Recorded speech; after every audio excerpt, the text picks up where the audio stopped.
From the first moment I had a conversation with Panos, I felt this very deep connection to both this extraordinary mind and this very big heart.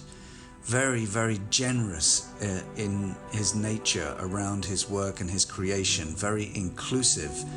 He welcomed me in and allowed me to contribute to the role of Jeremiah, and it became one of the most creative journeys I've ever had working on film. To be frank, to be honest, when I first read the script, unlike a lot of people who immediately got it, I didn't get it. I had no frame of reference for this movie. I was reading this story with these sort of fantastical characters and people with no faces, in leather, riding motorbikes, and there were horns of Abrascus summoning half human, half demons, and people's heads being crushed and chainsaws flying around. I had no idea what this movie was, and it wasn't until later when I started to connect with Panos's previous work Beyond the Black Rainbow, and then I started going into more depth reading the script, that I started to see that he'd created some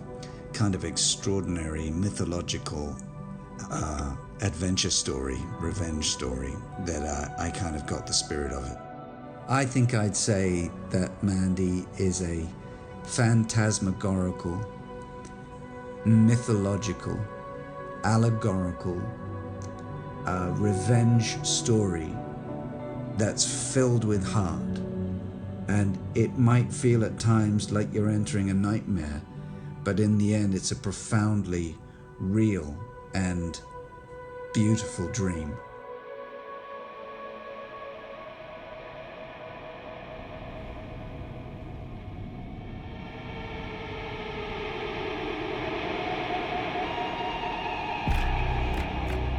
To me, a story is kind of like the least interesting part about a film. It's how the story is told, not what the story itself is. So for me, the best stories, or at least the stories that I want to tell, are very simple. To me, a story is just a catalyst around which all these elements can be grown and explored. When I'm assembling a film, it's initially like a collage of moods and fears and inspirations that all have to be synthesized into something that feels new and fresh to me. But all these things have to resonate with me on a personal and emotional level.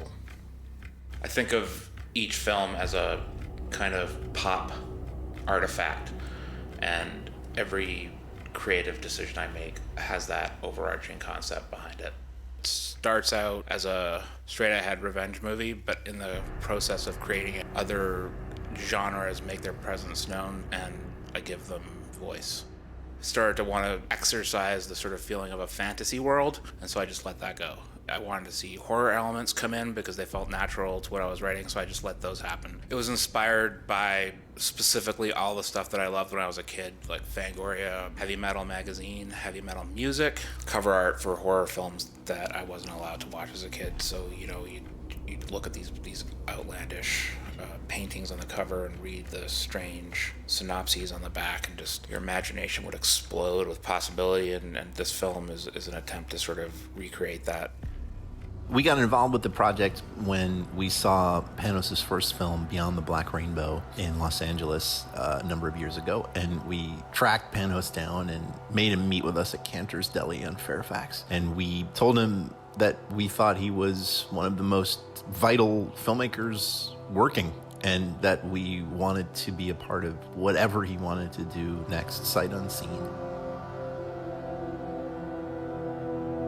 What made the script so extraordinary when we first read it was that it felt like a movie, at least initially, in two parts. One, a movie that was about the relationship between Red and Mandy, and that was as important as the sort of psychedelic, phantasmagoric revenge section of the film. That part of the film felt so earned emotionally after having spent time developing that relationship between Mandy and Red. The visual flourishes, the world that he was setting it in, the characters that he crafted in Jeremiah Sand and his followers were also extraordinary. and frightening and visceral. The world building was so exciting and palpable. But again, I think what really made an impression on us reading that initial draft was the relationship between Mandy and Red, and how that resonated throughout the course of the film. To me, like, one of the most exciting things about making a movie is when the actors come on board. I was fortunate enough to work with Nick on a film as an actor, on a film called The Trust, and I've long been a huge fan of his work. There's something of an icon in Nicolas Cage. I distinctly remember having semi-out-of-body experiences working opposite him, where I was suddenly aware of the fact that, the thing he just said or some physicality that he'd done was only something that he was capable of doing. That, these sort of moments of, holy fuck, I'm working opposite Nicolas Cage.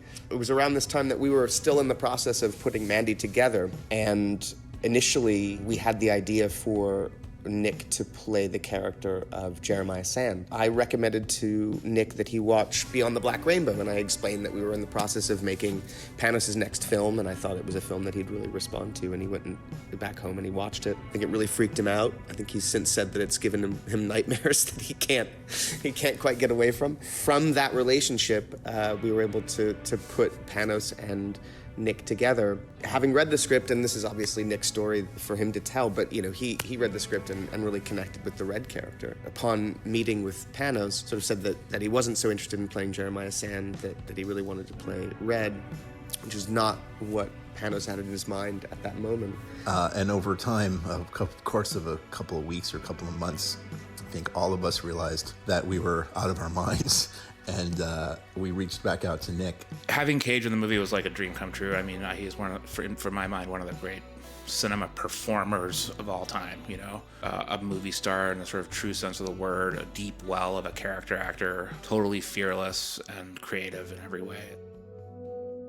Andrea Riseborough was someone who we had been looking at for a while. In fact, she was Panos' first choice originally, and we just thought there's not a chance in hell that we're gonna get her. And it's been rare that, we've worked with, an actor who's as immersive as she is. She's just a true character actor, and she becomes one with this persona that she creates, and it was really exciting to watch.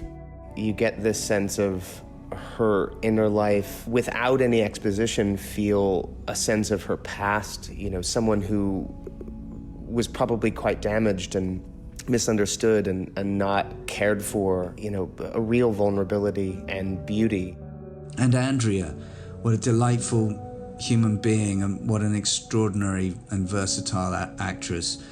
We only had the one very big, long scene together, but so beautiful to watch her work, and so extraordinary to see the end result in the movie and see the subtlety, the depth, and the sort of majesty of her performance, really. She really was, like an epitome, if you like, of almost a goddess, a feminine quality of something almost otherworldly and yet so profoundly touching and beautiful and human. The challenge of bringing a character like Jeremiah Sand to life in a way that doesn't feel cliched or doesn't bleed into the realm of being over the top or feeling familiar in any kind of way is extraordinary. And the way that Linus Roach brought Jeremiah to life is so intense and visceral and powerful, but also vulnerable. It's really such an extraordinary thing to watch him on screen, and the character was so beautifully written. Linus really takes it to another place with such ownership. Red and Mandy moved in here in 1981. At that time... Are you giving a tour? Yeah, I told them not to turn this into a bedroom, but they did. And 3, 2, 1, action! Go! Belgium was a choice. Our production partners, XYZ, had done a film, I Kill Giants, with U Media, and we had been trying to make Mandy for a little while, and Nick had recently, come aboard. They thought, well, it's potentially a good model for us to make Mandy. It didn't necessarily work immediately in my mind, because we were supposed to be shooting in the Pacific Northwest. But, after we saw some images, some scouting shots, and we did our initial scout, we felt like we can really make this work here. The crews were incredible. We had a great time working with U Media, our production partners out there. Great deal needs to be said about the team involved. The incredible production design team really must be saluted in bringing that world to life. Red and Mandy's home was built from scratch. Our property department, our makeup and hair, our costuming were absolutely perfect in bringing this world to life in the way that Panos had imagined. The most difficult stuff to shoot was definitely the chainsaw fight and the fight between Red Miller and the Black Skull scratched by the flaming car, simply because we only had one night each to shoot those things. They were complex on a level that most productions, or big budget productions, would take a week or more to shoot something like that, and we had to shoot them in a night. So they were planned down to the millimeter, and that's what allowed us to pull that off. 20 on 2, take 1.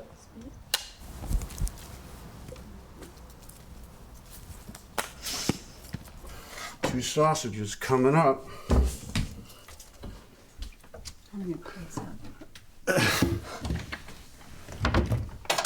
I don't know where. We don't know where our plates are. I don't know where I put it. We don't know where we keep our plates.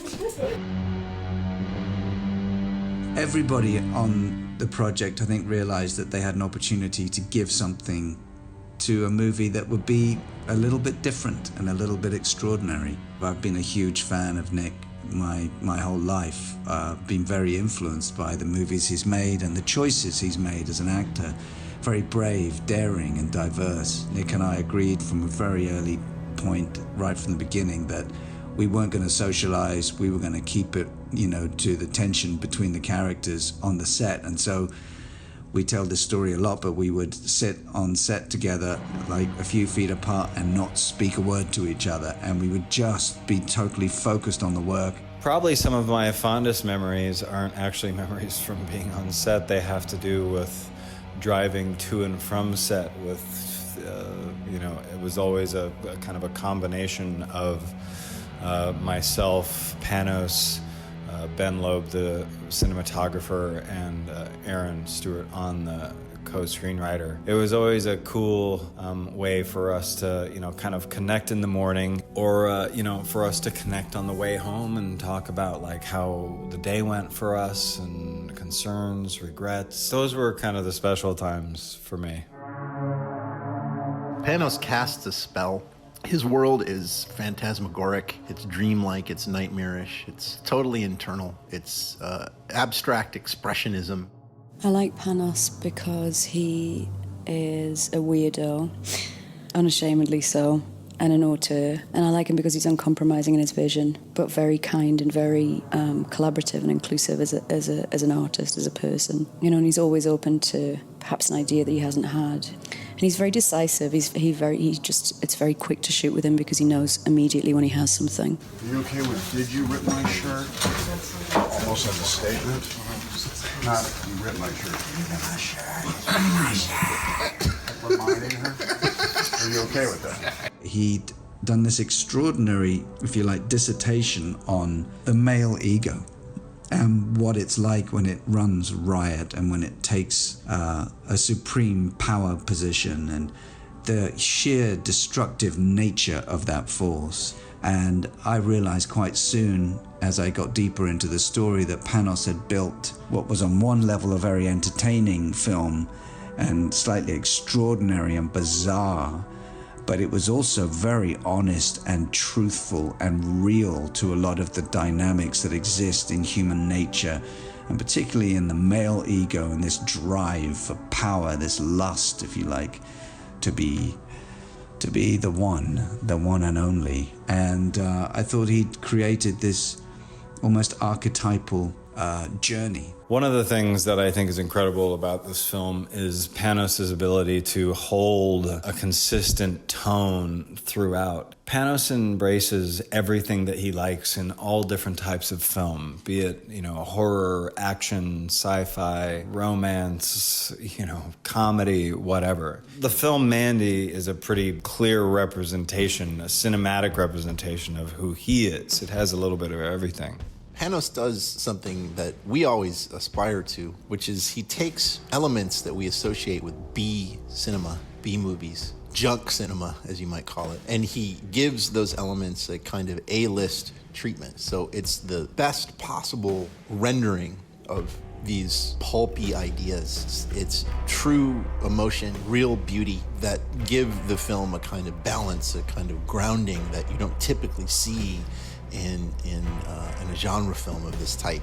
I mean, to hold a mood for the audience, you have to be aware of the kind of mood that you want to watch. If you're aware of the feeling that you're trying to create, that's really all you have to take into it with you and be aware of how that intersects with the technical aspect. We have several chances to get it right and fuck it up. So the first chance to get it right is writing it. So you inject that with the mood you're trying to create to remind yourself of what it is you're doing. Then your next chance to fuck it up is in pre-production, where you're having to make an insane amount of decisions about what stays, what goes, how you're going to sort of express things within the limitations of what you have to work with.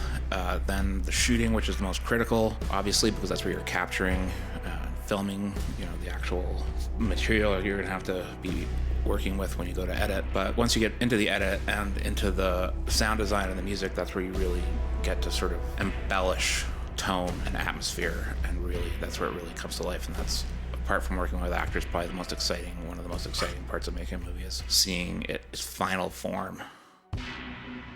To me, this film ultimately is a romance. It is a story of love, and while it's a sad story, a story of lost love, it's also a story of how when you lose someone, you still hold them in your heart. And this is a movie that we hope will provide comfort, which is a funny thing to say about a film that's such a dark journey. But it provides comfort because it speaks to people like Panos and like us, and it says to them that they're not alone. When I saw the finished product at Sundance, it was a midnight screening, and it was like being hypnotized, mesmerized, and transported. It was like tripping or something. It was an extraordinary cinematic experience. I'm very, very proud. I came out very, very proud to be part of it. A lot of films these days are obsessed with cleanliness and crispness and veracity and detail, and to me there's something beautiful about sort of a mystery still being left in the darkness and the shadows and the sort of boiling grain of the film. And I remember Ridley Scott once said about when he was making Blade Runner that his biggest allies were rain and darkness, because you can hide a lot of limitations in the dark and in the rain. And we couldn't afford rain, but darkness was definitely a big ally for me on this film.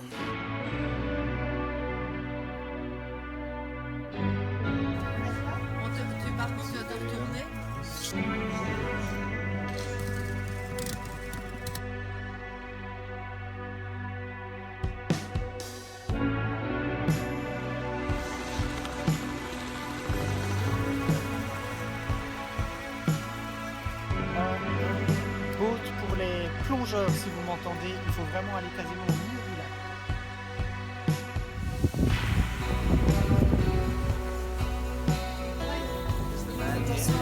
It is over there. Just watch the big puddle for you guys. Oh my God, you guys look amazing. I'm so happy right now.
ce que t'as dit.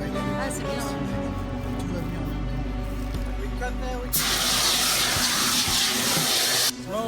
Allez, More slide! More slide! more slime in the face.